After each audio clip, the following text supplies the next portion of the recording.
Olá, ele é jornalista, diretor, apresentador e roteirista de TV. Formado em jornalismo pela Universidade Presbiteriana Mackenzie em 2007 e pós-graduado em cinema documentário pela Fundação Getúlio Vargas, tem passagens pelas produtoras Academia de Filmes, Conspiração Filmes e Elo Company. Trabalhou durante 6 anos no Grupo Folha. Recentemente, dirigiu e apresentou o programa de TV 3 Trends, sobre cultura afro-urbana, com temporadas na Rede TV, Multishow, Globoplay e no canal a cabo 3 Brasil, onde foi head de produção e conteúdo. O programa Memória do Curso de Jornalismo recebe hoje o jornalista Alberto Pereira Júnior. Alberto, obrigado pela presença. Prazer estar aqui, professor Vanderlei. Prazer estar aqui falando com vocês e trocar sobre a minha experiência aqui no curso de jornalismo, né? Faz tanto tempo. Há quanto tempo você não vem aqui? Faz bastante tempo. Eu me formei em 2007 e acho que em 2012, 13 eu voltei para uma palestra num curso de jornalismo. E desde então eu moro perto da faculdade, então passo em frente todos os dias, mas não frequento. E por que você fez curso de jornalismo, Alberto? É engraçado, né? Quando eu cheguei naquela época de decidir o vestibular, né, eu já fazia um curso técnico na Cefet de informática, né, programação e desenvolvimento de sistemas. Então, o natural seria eu seguir essa área, né? Meu pai é engenheiro, então ele sempre colocou na cabeça minha e do meu irmão de fazer um curso técnico antes, depois fazer a faculdade, e ele prezava pelas exatas. Minha mãe é professora de letras. Então, eu tinha exatas e letras muito familiarizado em casa e gostava de me comunicar muito mais do que fazer conta. Ia bem em exatas, mas eu percebia que eu gostava de escrever, gostava de conversar com as pessoas, entender, né? Eu sempre fui muito curioso, né? Acho que a primeira profissão que eu queria ser era arqueólogo. Antes, eu lembro de pequeno, mãe, eu quero ser arqueólogo, quero estudar história, quero ir fazer expedições por aí, descobrir sobre civilizações antigas, descobrir sobre gente, né? Eu sempre fui muito curioso sobre gente. Mas depois eu entendi que não ia dar muito certo fazer história. Acho que eu ia acabar tendo que trabalhar muito como professor e admiro a profissão de professor, mas acho que eu não ia ter a paciência didática para isso.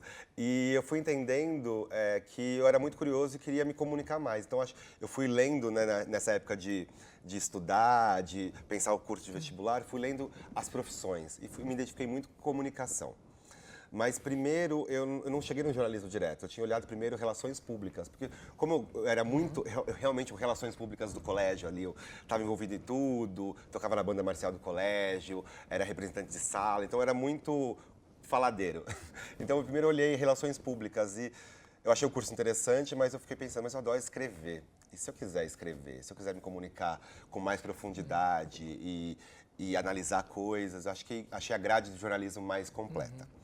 Anos depois, e com muita análise, eu fui entender que, na verdade, eu sempre me direcionei para o jornalismo cultural.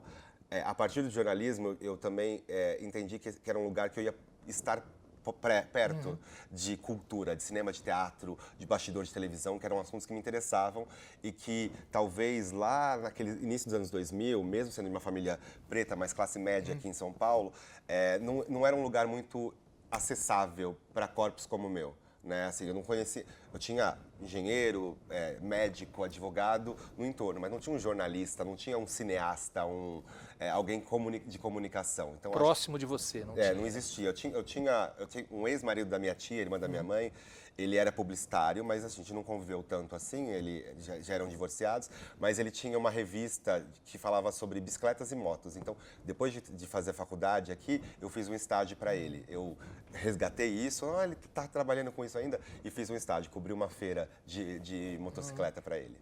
Você falou que não tinham pessoas pretas próximas de você como referência profissional. E na faculdade? Na faculdade, eu tinha, na minha turma, éramos 5 pessoas pretas, né? 3 mulheres e 2 homens. Eu não tive professor preto, né? Não me recordo também de nenhum palestrante ou convidado preto se apresentando no curso, ou falando sobre o curso. Referência de televisão a gente já tinha, né? Tinha Glória Maria, Oraldo Pereira e alguns outros jornalistas da Globo. Pouco ainda. Principalmente da Globo, mas poucos, né? Assim, se a gente comparar daquele tempo, quase 16 anos atrás, para agora a gente tem muito mais representatividade, mas ainda não proporcionalmente à população brasileira. Se a gente ligar na televisão agora, qualquer canal de notícia, a probabilidade de ter uma pessoa preta apresentando é muito pequena. E como é que você chegou ao Mackenzie?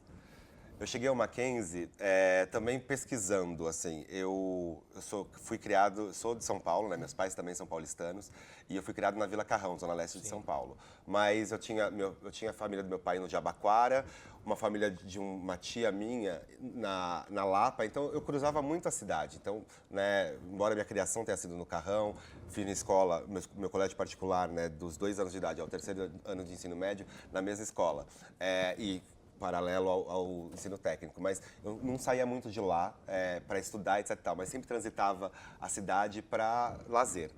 E eu passava muito pela Consolação e via aquele prédio, Mackenzie, o que é Mackenzie? Fiquei curioso, né? Isso muito perto da época do vestibular. E aí eu fui pesquisar um pouco, né? A universidade, os cursos que tinham. Era uma região da cidade que eu gostava. Eu estava terminando o meu técnico de noite, então eu não podia estudar nem de noite, né? E aí eu vi que o jornalismo no Mackenzie era de tarde. Achei curioso uma faculdade de tarde, né? Primeiro pensei, mas é difícil, vai ser difícil arranjar trabalho, né? Porque, enfim, meu pai me deu suporte para a faculdade, mas a ideia era começar a estagiar logo e também ajudar a pagar o curso, etc. E me sustentar e fazer minhas coisas, ter minhas experiências profissionais.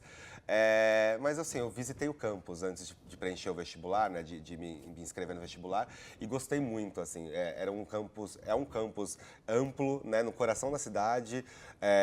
Já achei, não era tão diverso em 2004, né, quando eu entrei, em 2003, quando eu apliquei, mas ainda assim eu entendi que como era um lugar de centro, lugar de passagem, eu entendi gente de vários lugares aqui. Falei, acho que é um lugar que eu vou gostar de frequentar. Comecei a estudar mais sobre o Mackenzie, etc e tal. Era uma faculdade o curso era novo. Mas tinha 4 anos. Exatamente. Mas era uma faculdade renomada em outros cursos. E eu resolvi prestar. Foi o meu primeiro vestibular, né? Eu prestei só em São Paulo. Minha mãe não deixou eu prestar faculdade fora de São Paulo. Proteção total. A desculpa era proteção, que se passasse uma faculdade pública fora ia gastar mais por causa de moradia. Mas é uma desculpa, era só para não perder o contato do filho. Mas eu agradeço porque, morando em São Paulo e sendo em São Paulo, eu consegui, acho que, me inserir muito mais rápido no mercado de trabalho, estagiando, enfim, eu fui me embrenhando fazendo um blog, depois escrevendo no diretório, pro jornal do Diretório Acadêmico aqui, no Dacan. Eu fui fazendo para poder estimular e produzir, né, para poder ter portfólio. E aí acabei entrando no mercado. Roberto, na tua época, eu creio que já se discutia a questão do diploma, da validade do diploma. Sim. E logo depois que você se formou, alguns anos depois da sua formatura, esse diploma caiu a validade, né, a obrigatoriedade para o exercício legal da profissão. Isso te incomodou em algum momento? Me incomodou, acho que primeiro pelo jeito superficial como estava se discutindo essa questão, né? O diploma de jornalismo, nem todo jornalista ele é formado, mas o diploma ajuda, né? O estudo universitário ajuda a gente a entender a premissa do jornalismo, né? O serviço público da informação, né? Entender sobre pensar em princípios éticos na hora de escolher uma pauta, de fazer essa pauta, quem a gente vai ouvir. Então, eu acho que a gente, como ser humano, se comunica, e isso é inato do ser humano. Mas estudar jornalismo, estudar comunicação, dá ferramentas e dá base. E eu já trabalhei 6 anos, né, quase 7 anos no Grupo Folha, passei por várias redações lá, e muito difícil, eles até contratam pessoas sem formação de jornalismo, mas sempre com curso universitário, que passe pelo curso da Folha, etc e tal. Raramente eu vi pessoas entrarem no mercado de jornalismo sem a graduação, sabe? E talvez, quando entrem, já num lugar muito sênior, como colunista, como, né, dando opinião, mas não produzindo notícia. 16 anos depois da sua formatura, como é que você avalia o jornalismo brasileiro hoje? A gente vai entrar na área de comunicação, só que eu queria que você falasse especificamente de jornalismo. Eu trabalhei, como eu falei, 7 anos direto em redação, né? Saí da faculdade em 2014, saí da faculdade em 2007. Em 2008, em janeiro, eu já estava fazendo um freela para a Folha online, na época, né, na Ilustrada, depois fui para outros grupos e até entrar no Jornal Agora e ficar 3 anos no Agora e depois voltar para a Folha. Eu, mesmo não estando na redação diariamente, eu trabalho com comunicação e informação. Às vezes como cliente, né, eu fui durante muito tempo, trabalhei em produtoras e a gente tinha assessorias para divulgar o que a gente estava fazendo nos canais, etc e tal. Como canal também, a gente quer muito a presença de jornalistas sérios nos nossos lançamentos, para poder falar do nosso programa, do nosso trabalho. Mas, infelizmente, o jornalismo hoje no Brasil, são times muito reduzidos, né? Times, equipes quase, né? A cobertura, infelizmente, ela se pauta muito por release e por rede social, na verdade, por clique, né? As redações, elas... a gente já discutia isso quando eu fazia jornalismo aqui, a digitalização do jornalismo, né? A queda do impresso, qual que é a próxima fronteira do jornalismo, o impresso vai ficar mais analítico e o online vai ficar com hard news, a coisa que acontece diária. Mas em 2014, quando eu saí da Folha, a gente ainda esperava o final do Oscar para poder dar metade da premiação, porque não ia conseguir esperar... No dia seguinte, você vê pelo menos uma parte. Exatamente, mas assim, já em 2014 a gente já consumia aquela informação já online ou do dia seguinte, não ia pegar o jornal e ler metade da informação, né? 16 anos depois, agora, acho que a gente ainda precisa... o jornalismo ainda precisa parar de querer correr atrás do online. O jornalismo impresso precisa parar de correr atrás do online. E o online precisa se estruturar enquanto empresa, né? Enquanto definir as profissões de cada profissional ali. Você é o redator, você é o repórter, ou você é o fotógrafo, você é o... Enfim, acho que a gente vive uma acumulação de funções, né? Isso em decorrência de até pós-pandêmicas, de econômicas, etc e tal, mas a gente já viu o jornalismo perdendo espaço, perdendo profissionais, em busca por uma substituição não da informação, mas da notícia pelo entretenimento, talvez. Você migrou, eu não gosto de dizer muito essa questão da migração, porque eu acho que você fez comunicação, de forma geral, fez jornalismo, fez comunicação, e a área que você atua, de certa maneira, tem a ver também com a tua, pelo menos a minha visão, tem a ver um pouquinho com a tua formação. Quando que você falou, vou migrar para a área cultural, de forma geral, como uma pessoa mais atuante e não como uma pessoa que observa?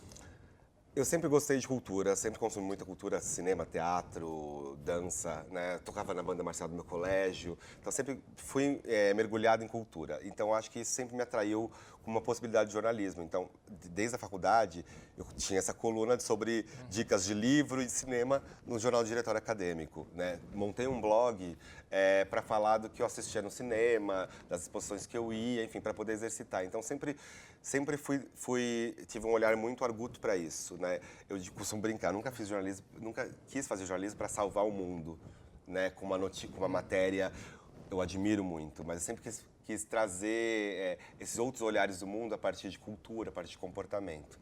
E entrevistando muitas pessoas, né, já trabalhando no jornalismo diário, entrevistando muita gente, acompanhando bastidor de gravação de novela, música, eu comecei a me encantar pelo lado de trás das câmeras, né?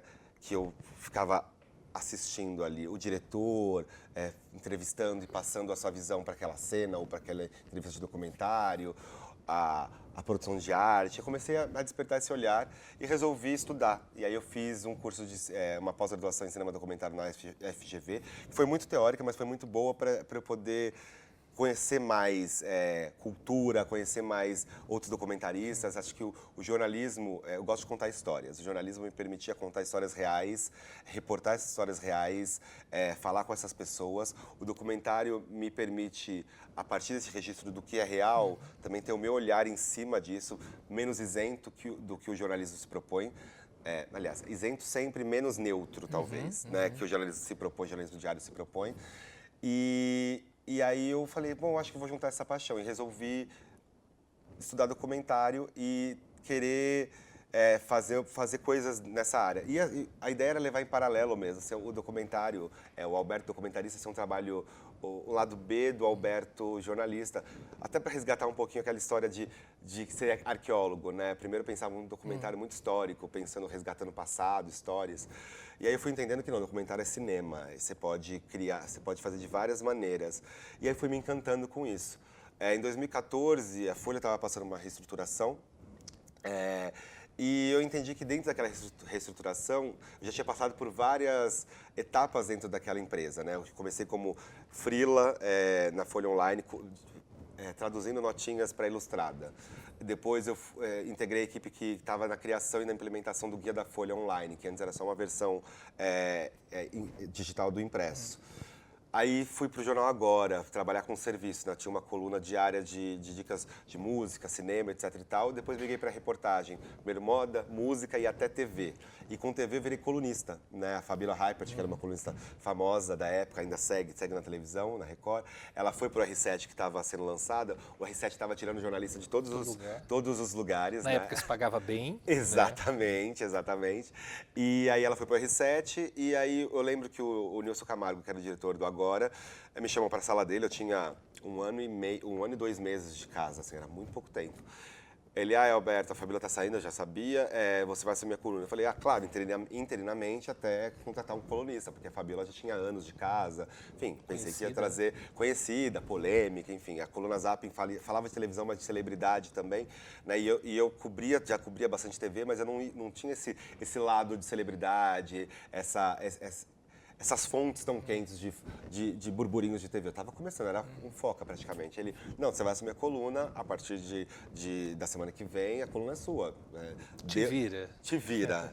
Mas também um te vira do tipo, estamos aqui, temos o suporte aqui, os outros jornalistas que já colaboram com a coluna vão continuar colaborando, mas ache sua cara para a coluna. E aí foi quando eu até ressignifiquei um pouco o que era o Zapping, que era muito sobre celebridade, e fui falar mais de mercado, acompanhei a evolução de mercado de TV por assinatura, falar um pouquinho de bastidor de TV, que era da onde eu tinha segurança, até conseguir mais fontes e conseguir me enfronhar mais no mercado. E foi assim que eu fiquei 2 anos e meio na coluna, fui para Ilustrada, cobri TV na época da aprovação da lei de cota por assinatura, acompanhei muito essa coisa de Brasília, Câmara, aprovação de lei, etc. Fui para a Mônica Bergamo e depois da Mônica Bergamo fui para a F5, portal de entretenimento. Sim. Então eu já tinha passado por várias etapas da empresa e os outros lugares que me foram oferecidos eu admiro, mas eu já não estava no pique. Eu acho que depois de 7 anos, quase 7 anos de redação também, uma redação muito intensa, o Jornal Agora principalmente, que era o jornal popular, já não existe mais, né? Foi descontinuado. A redação já era muito enxuta. Então a gente realmente se desdobrava, eram jornadas de trabalho às vezes de 14 horas, né?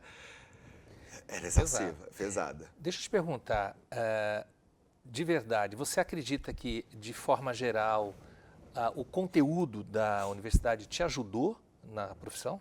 Pra caramba.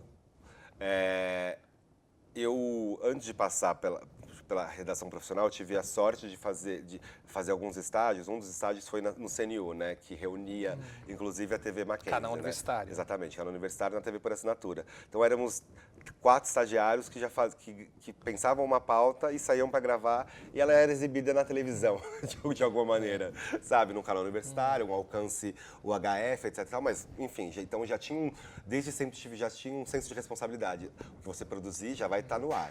Então, acho que o que eu aprendi aqui na faculdade, primeiro foi esse senso de responsabilidade, né, com a notícia, com a informação. E isso eu carrego para todos os outros lugares que eu fui, né? Depois de trabalhar diretamente com jornalismo e indo trabalhar com entretenimento, com televisão, com produção de conteúdo, a responsabilidade com o conteúdo e com a sinceridade, com o que foi gravado ali. Porque às vezes a gente entrevista ou conversa com pessoas que não são alinhadas com a gente.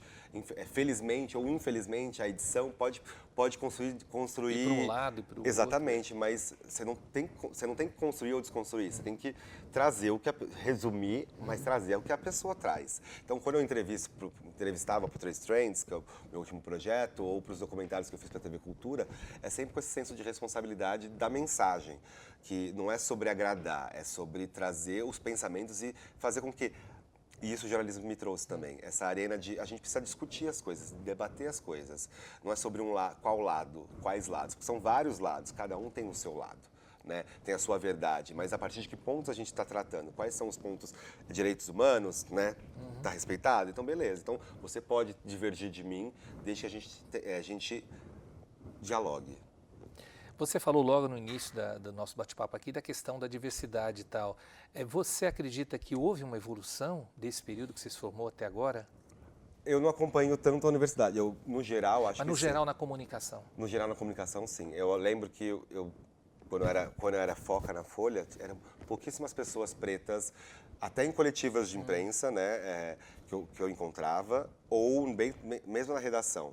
Ao passar do tempo, a gente foi vendo mais pessoas pretas e também outros veículos não hegemônicos, né? Sim. Conquistando espaço, conseguindo verba para poder se estruturar e para poder também trazer outras narrativas. Esse espaço 3 Trends, por exemplo, é um exemplo, talvez? É um exemplo, com certeza. A Trace é uma multiplataforma dedicada à cultura urbana, tudo que se refere a matrizes africanas. Então, parte da música, mas não só música, música, gastronomia, ciência, enfim, comportamento. É uma empresa franco-africana, né?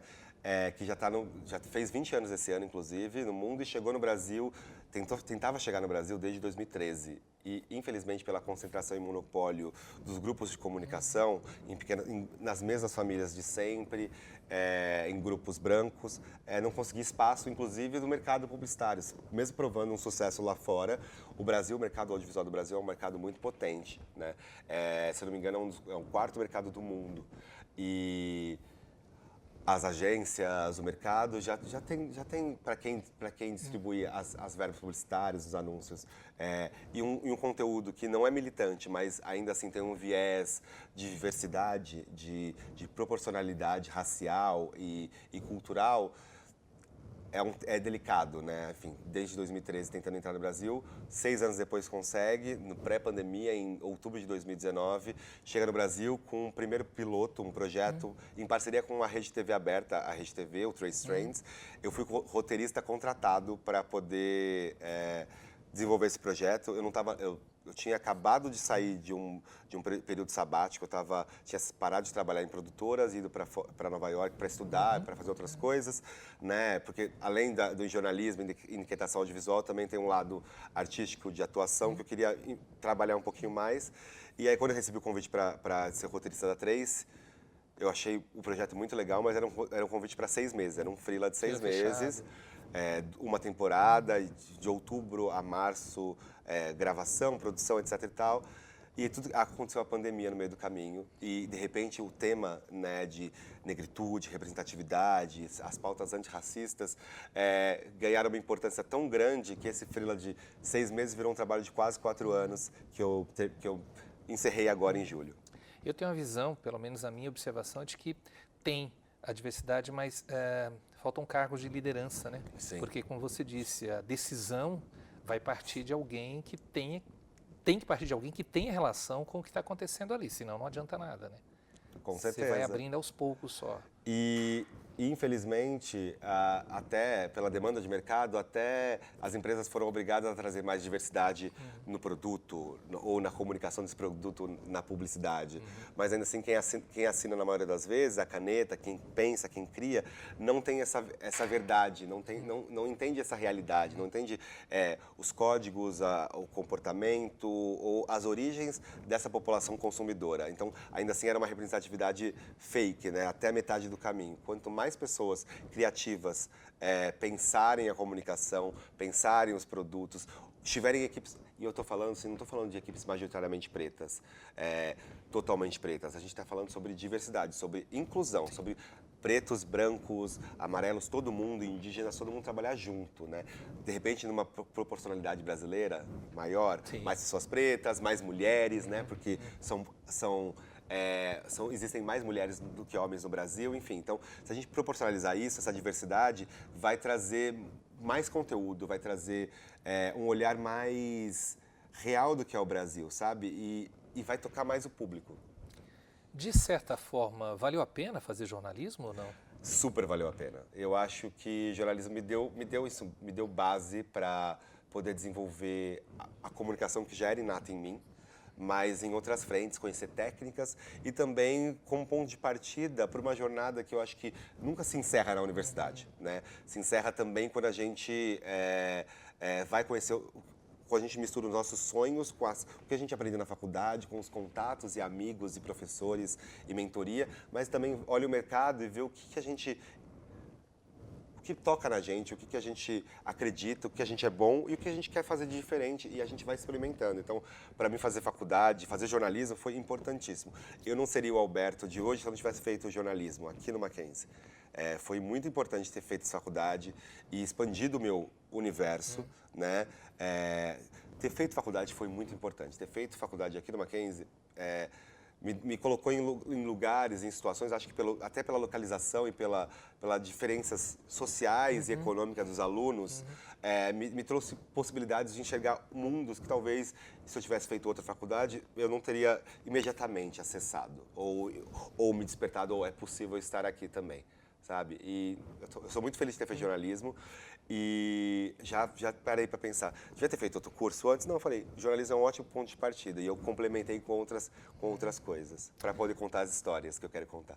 E foi muito importante também você ter vindo aqui, Alberto. Quero agradecer muito, eu lembro de você na faculdade, lembro da sua turma, né? E você falando, eu fui recordando aqui dos perfis, né? A gente está falando do Caleu, que também deu uma entrevista aqui para mim. São perfis diferentes, é muito engraçado isso, é muito curioso.